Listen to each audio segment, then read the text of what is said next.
believes that he should file litigation to protect the rights of New Hampshire and probably protect the Constitution. He saw a separation of powers issue and demurred. And I could see under this legislation that he might have been, somebody could file charges against him and make a stink out of it. At the lower, I've watched a lot of selectmen's meetings and planning board meetings during my journalism career, and there's a lot of animosity sometimes at the local level between people on the same board. I've watched people sue each other. You probably are familiar with these kinds of stories too. A lot of the people in the room have. I wouldn't want to see the angry parties in a local dispute like that, which is essentially policy and policy driven, to up the ante and put their opponents at risk of going to jail or whatever a Class B misdemeanor does to somebody. You're criminalizing what is essentially political conduct that ought to be answerable to the voters at the polling booth. Part B of this, Section 2 of this, seems to be totally uncalled for. And I don't know whether a Class B misdemeanor is more serious than a simple misdemeanor. You're elevating the stakes in this piece of legislation. Thank you very much, Mr. Flynn. Sorry to interrupt. Are there other pieces you want to add to that? Other questions for Mr. Flynn? Seeing none, thank you very much. Earl Sweeney, Department of Safety. I apologize, I didn't see you in the corner there. Thank you, sir. For the record, Earl Sweeney, Assistant Commissioner of Safety, speaking in opposition to the bill. As you have heard, the bill does two things. First, it reduces the penalty for official oppression from a misdemeanor to a Class B misdemeanor, and second, creates an additional category of official oppression, which makes it a violation. Under present law, a public servant commits official oppression with a purpose to benefit himself or a third party if he knowingly commits an unauthorized act which purports to be an official one, or knowingly refrains from performing a duty imposed on him by law, or clearly inherent in the nature of the office. This bill would create this second category that constitutes official oppression even if the public servant had no purpose to benefit himself or to harm another. We can understand the sponsor's desire to find a way to punish improper acts, but we believe this bill will create more problems than it solves. Official oppression statutes came about years ago when the Model Penal Code was developed and began to be adopted by various states. As a matter of fact, about 50 years ago, I was a citizen on the commission that, as a young police chief, that worked on the criminal code that you have today that's been modified many, many times. But our official oppression statute came from the Model Penal Code, and the purpose of official oppression statutes is to prevent and punish abuse of office or abuse of official capacity. It deals with public corruption. Typically, official oppression is charged when a public official deliberately misuses government property or services, or commits an official act under color of law. Police brutality would be an example. Or a police officer pulling over a female driver and asking for sexual favors in return for not issuing a ticket, or engaging in a ticket-fixing scandal. Another example would be abusing prisoners in a penal institution. We arrested one of our own officers this year for allegedly running a scam where he was issuing motor vehicle salvage inspection stickers for a dealer who was a friend of his without actually looking to vehicles. A welfare official who conspired to remove an elderly person from their home and place him in a nursing home to benefit someone who stood to inherit the person's property would be another example. Or a liquor commissioner who denied a license to a restaurant because it was going to win a competition with one of the commissioner's friends. Or a supervisor of a checklist who kept a qualified person from voting in a close election because he knew the person favored the other party. Currently, by making the offense an unclassified misdemeanor, the prosecutor has the option whether to charge the official with a Class A misdemeanor, which could carry a jail sentence of up to a year, or a Class B misdemeanor for which no jail sentence was possible. I think it'd be better to leave this discretion in the hands of the prosecutor, because there are some cases of official oppression that are so egregious that the judge should be able to consider a jail sentence. The second part of the bill is more troubling. It removes the requirement that the official has to have an intention to benefit himself or harm someone else in order to be charged with official oppression. And it makes a new violation level offense for knowingly committing an unauthorized act or refraining from performing a duty of the office. And because anyone on the street can sign violation level criminal complaints against other people, we believe this could lead to anyone who's unhappy with any discretionary act by a public servant, charging that public servant with official oppression. And in today's litigious society, I can see hundreds of frivolous court actions coming about just because someone was unhappy with a decision or action of a public official. Even if the complaint is a frivolous one, the courts will be tied up with hearing these cases, and the public officials will have to appear in criminal court to defend themselves. Because the implications are so serious, if they should be found guilty, it might destroy their career and reputation. Most will feel they have to hire an attorney to represent them. In some cases, the cost of the attorney will come out of the official's pocket, but in other cases, a government agency that employs them will bear the cost either out of taxpayer funds or through their liability insurance policies. In either case, there'll be a cost to the state, which is self-insured if it's a state official being charged, or to the town, city, or county if it's a local official.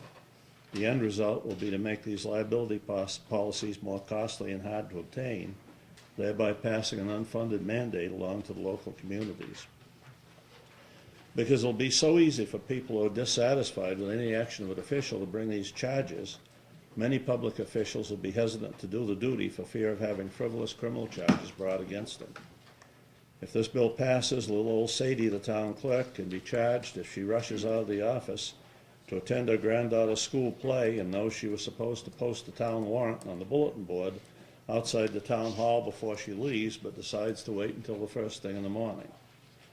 A police officer who tries to mediate a dispute between two neighbors and decides not to make an arrest even though he knows he could, and decides to try and settle the situation informally, could be charged by one of the parties even though his discretion was not to improperly benefit himself or anyone else.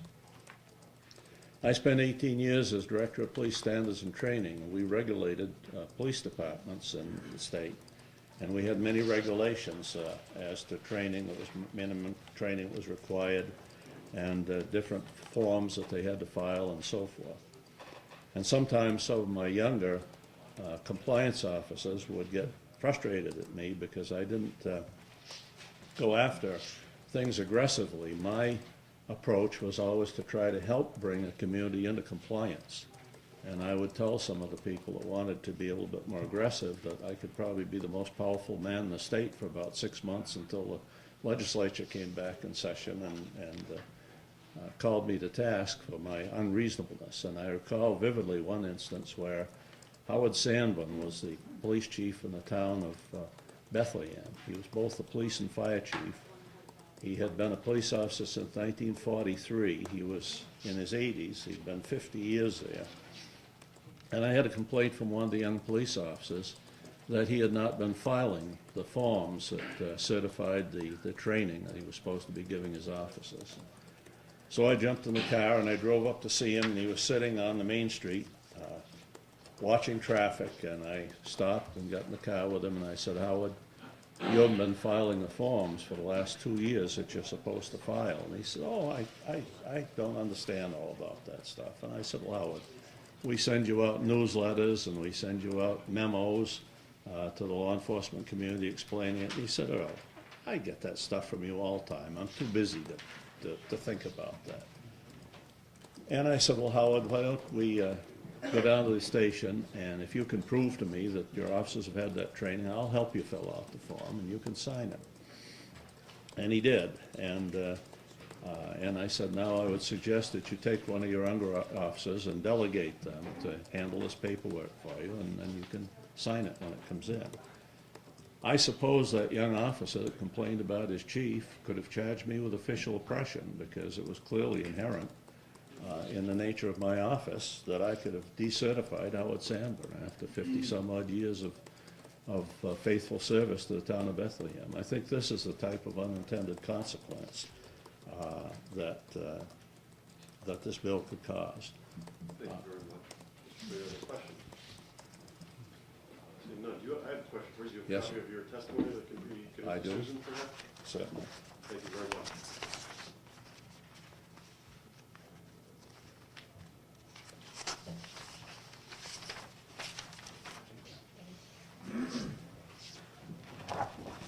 Thank you. I'm just going to remind speakers that I think we've heard two thorough explanations in opposition to the bill first from Attorney Strelzin and from Mr. Sweeney now. So if you have new things to add, please certainly do.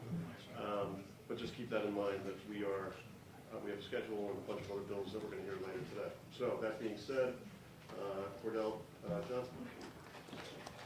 Mr. Chairman, I will take your comments into consideration. I don't think I have anything more to add, just to say that the Municipal Association opposes the bill for the reasons stated by the previous speakers. Thank you very much. Sure. Susan, do you have that noted? I have it noted. Thank you very much.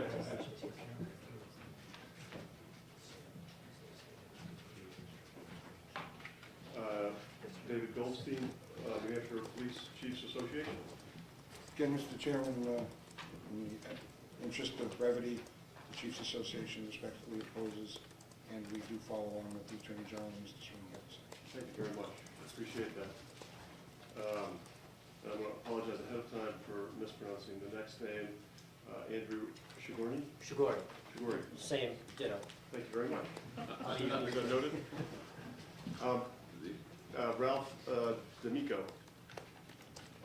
I have you indicated as favoring and wishing to speak. If that's not the case, that's fine. That is not the case that I wish to speak, but I am in favor of it. Thank you, it's noted. I'd also like to note for that's everybody that I have signed in to speak on this bill. I'll note for the record that that's not the case. We have someone else. It's almost the case, Mr. Chairman. I'm Mike Walls, the Assistant Commissioner of DES, and I have a letter here signed by the Attorney General and 19 commissioners opposing Section 2 of the bill, basically for the reasons that Assistant Attorney General Strelzin and Assistant Commissioner Sweeney expressed.